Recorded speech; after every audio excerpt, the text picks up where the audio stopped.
അസ്സലാമു അലൈക്കും. പരിശുദ്ധ സഫർ മാസത്തിലെ ആദ്യത്തെ വെള്ളിയാഴ്ചയാണ്. ഈ പരിശുദ്ധമായ ദിവസത്തിൻ്റെ പ്രത്യേകതയെന്താ? ഹബീബ് സല്ലല്ലാഹു അലൈഹി വസല്ലമ തങ്ങൾ നമ്മുടെ സ്വലാത്ത് കാണാൻ, നമ്മുടെ സ്വലാത്ത് ഇങ്ങനെ വീക്ഷിക്കാൻ മുത്തുനബി സല്ലല്ലാഹു അലൈഹി വസല്ലമ തങ്ങൾ നോക്കിയിരിക്കുന്ന നിമിഷം. ആ സമയത്ത് നമ്മൾ ഒരുമിച്ചിങ്ങനെ സ്വലാത്ത് ചൊല്ലുമ്പോൾ മുത്തുനബി സല്ലല്ലാഹു അലൈഹി വസല്ലമ തങ്ങളുടെ നോട്ടം ലഭിക്കുന്ന ആളായിട്ട് മാറൂലേ?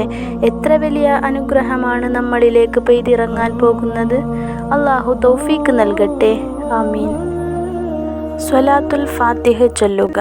അതായത് അല്ലാഹുമ്മ സ്വല്ലി അലാ സയ്യിദിന മുഹമ്മദ് അൽ ഫാത്തിഹ ലിമാ ഉഗ്ലിഖ് വൽ ഖാതിമി ലിമാ സബഖ് വന്നാസിറിൽ ഹഖ് ബിൽ ഹഖ് വൽ ഹാദി ഇലാ സിറാത്തിക്കൽ മുസ്തഖീം സ്വല്ലല്ലാഹു അലൈഹി വഅലാ ആലിഹി വസ്വഹ്ബിഹി ഹഖ ഖദ്രിഹി വമിഖ്ദാരിഹിൽ അളീം. പിന്നെ അല്ലാഹുമ്മ സ്വല്ലി അലൻ നൂരി വ അഹ്ലിഹി എന്ന് പറയുക. ഒരാൾ സൂറത്തു യാസീന്, സൂറത്തു സ്വാഫാത്തി ഓതി ആഗ്രഹങ്ങൾ അള്ളാഹുവിനോട് പറഞ്ഞാൽ, അവൻ്റെ വിഷമം പറഞ്ഞാൽ, അവൻ്റെ ചോദ്യം അള്ളാഹു സ്വീകരിക്കും. അവൻ്റെ ദുആക്ക് അള്ളാഹു ഇജാബത്ത് നൽകും. അവൻ്റെ വിഷമങ്ങൾ അള്ളാഹു തീർത്തു കൊടുക്കും. ആഗ്രഹങ്ങളും ഉദ്ദേശങ്ങളും മുറാദുകളും അള്ളാഹു പൂർത്തിയാക്കി കൊടുക്കും.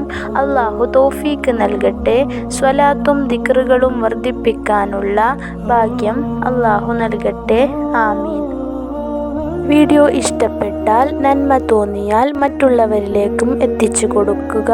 ഇനിയും നല്ല നല്ല വീഡിയോസ് ആയിട്ട് വരുന്നതായിരിക്കും ഇൻഷാ അല്ലാഹ്.